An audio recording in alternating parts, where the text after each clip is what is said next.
자, 에너지 환경부. 네, 짧은 영상 보고 시작하겠습니다.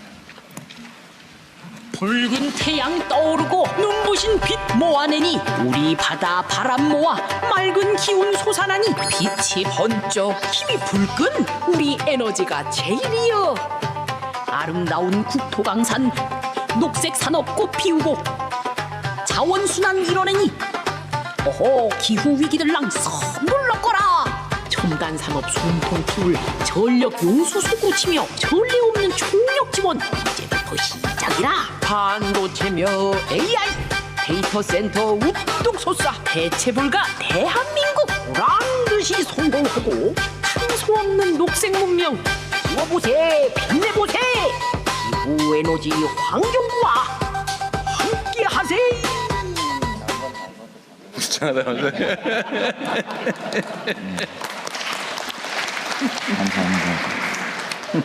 네, 신속하게 업무 보고 드리겠습니다. 지난해 계양산을 비롯한 주요 지역에 일명 러브버그가 대량으로 출몰해서 국민 불편이 아주 심각했습니다. 올해는 유충 단계에서 집중적으로 친환경 방제 사업을 시행했습니다. 그 결과 러브버그로 인한 국민 불편을 최소화할 수 있었습니다. 기후부는 러브버그 방제 사례와 같이 국민이 체감할 수 있도록 속도감 있게 2026년 하반기에도 업무를 추진할 수 있도록 하겠습니다. 지금 세계는 인공지능 혁명과 기후위기가 동시에 진행되고 있습니다. 문제는 어느 것 하나 뒤로 미룰 수 없다는 점입니다. 대한민국은 AI 3대 메가 프로젝트와 에너지 대전환을 동시에 위기를 기회로 바꾸면서 대체 불가 대한민국으로 나아가야 합니다. 깨끗하고 안정된 전기로 AI를 움직이며 국민들이 행복하게 살아가는 미래사회, 지구상 국가 중에 대한민국이 가장 먼저 만들어 갈 수 있을 거라고 생각합니다. 구체적으로 보고 드리겠습니다. 대통령님 모두에 말씀하신 바와 같이 AI 3대 메가 프로젝트의 성공은 전력과 용수 공급 능력에 달려 있습니다. 광주 공공항 부지에 들어설 반도체 폐회에 필요한 6.3기가의 전력과 65만 톤 용수는 2029년까지 공급이 가능하도록 하겠습니다. 용인 반도체 폐회에 필요한 전력과 용수도 계획대로 지원하겠습니다. 이를 위해 2030년까지 재생에너지 100기가와트 조기 달성에 속도를 더 내겠습니다. 먼저 햇빛소득마을 사업은 올해 86개 마을이 이제 시범으로 시작을 하게 되는데요. 올해 700개 마을까지 확대하도록 하겠습니다.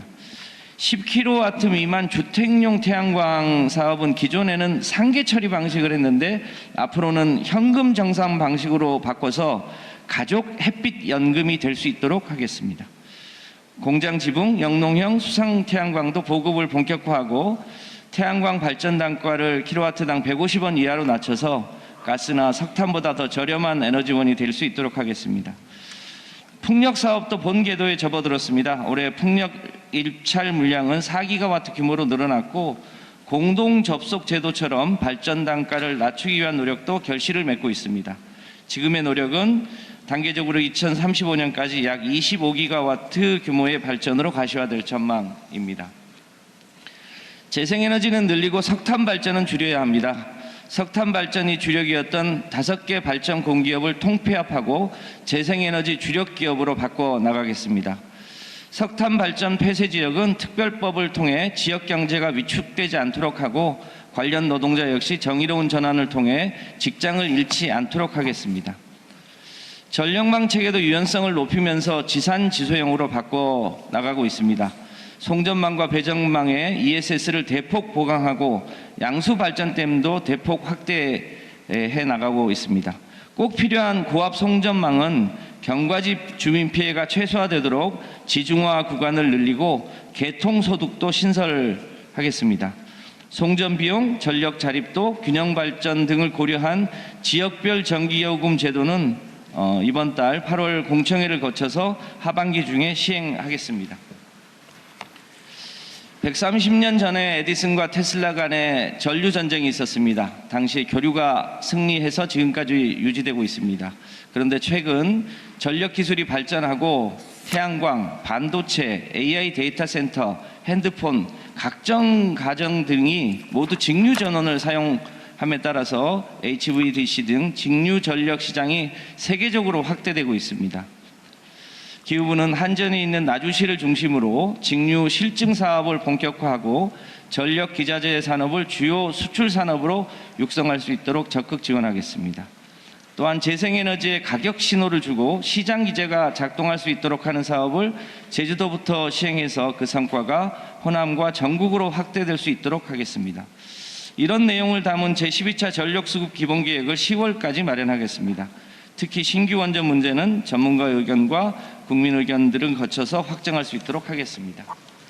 수송과 건물 분야 에너지 대전환도 속도를 더 내겠습니다.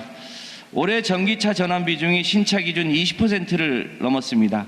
지난주에는 행안부 경찰청과 함께 2035년까지 경찰차를 100% 전기수소차로 바꾸는 계획을 확정했습니다. 앞으로 우정사업본부나 소방차 등 일부 남아있는 공공기관도 모두 바꿔나가도록 하겠습니다. 법인차에 대한 손비처리 기준도 내연차와 전기차를 차등할 수 있도록 제도를 개선하겠습니다. 운행거리가 긴 택시의 전기차 전환을 위해 지원을 확대하고 법인 택시는 배터리 교환제와 구독제를 확대해서 전환의 속도를 높이겠습니다. 배달용 오토바이도 전기 오토바이 전환을 본격화해서 주택가의 소음과 매연을 획기적으로 줄이겠습니다. 건물 난방 전기화 사업도 전면화합니다. 올해 처음 시작한 히트펌프 보조 사업을 확대하고 신축 주택은 가스배관 없는 탄소 중립 주택이 되도록 제도를 개선하겠습니다. 이른바 가스배관 없는 아파트가 곧 건축될 예정입니다. 전기만큼 중요한 자원이 물입니다. 극한호우와 가뭄이 확대되고 산업용 물 수요가 증가하는 상황에서 국가 차원의 물관리 중요성은 더 없이 커지고 있습니다. 먼저 5년 단위 국가 물관리 체계를 2년 단위로 바꿉니다.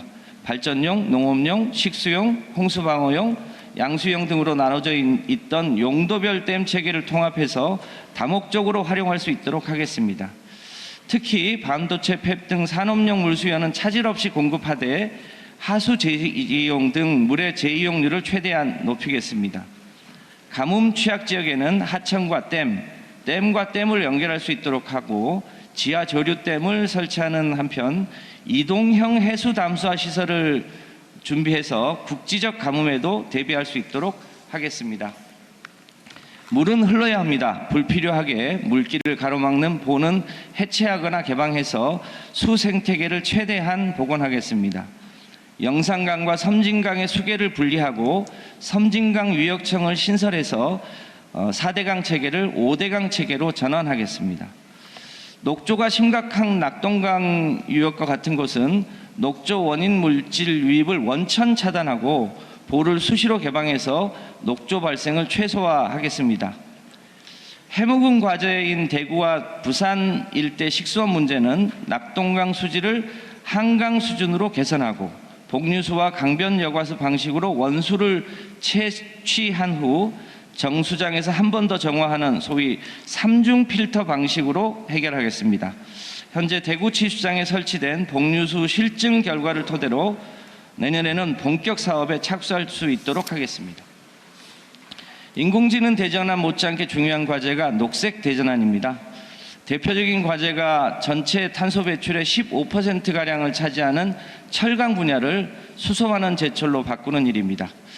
올해 포항에 수소환원 제철 실증 프로젝트가 착공되었고 28년에 완공됩니다. 그 기간 동안 깨끗하고 경쟁력 있는 수소 생산 해법을 반드시 마련할 수 있도록 하겠습니다. 뿐만 아니라 탄소 포집, 전기차, 전기 선박, 태양광, 풍력, 배터리, ESS, 전력 기자재, 수소, 히트펌프, SMR 등 이른바 KGX 산업을 지역별 산업 일자리와 연계해서 발전할 수 있도록 하겠습니다. 마지막 순환경제 분야입니다. 기적 같은 행성 지구는 유한합니다. 자원을 채굴하여 한 번 쓰고 버리는 방식으로 지구는 더 이상 버틸 수 없습니다. 이제는 모든 자원이 순환경제 생태계 안에서 작동할 수 있도록 해야 합니다. 올해부터 히토류 등 희귀금속 자원 순환 실증을 시작했습니다. 리튬, 니켈, 코발트 등 주요 광물 자원은 수출을 제한하고 국내에서 순환할 수 있는 생태계를 구축하겠습니다. 탈플라스틱 대책도 강화합니다. 장례식장, 스포츠 경기장 등 일회용기를 많이 사용하는 곳부터 다회용기 전환을 추진하겠습니다. 캔슈머처럼 재활용이 안 되는 제품은 생산 단계부터 상품화를 억제하고 모든 상품은 사용 후 재활용이 될 수 있도록 하겠습니다. 시장보다 더 큰 경제는 자연 경제입니다. 우리가 숨쉬는 공기, 마시는 물, 함께 사는 동식물 등 자연의 생태계가 우리에게 주는 경제 효과는 시장 경제와 비교할 수 없을 만큼 큽니다. 우리는 이러한 자연을 보존하면서도 기후위기를 극복하고 인공지능 혁명 시대를 새롭게 맞이해야 합니다. 이 새로운 길에 기후부가 든든한 안내자가 되겠습니다. 고맙습니다.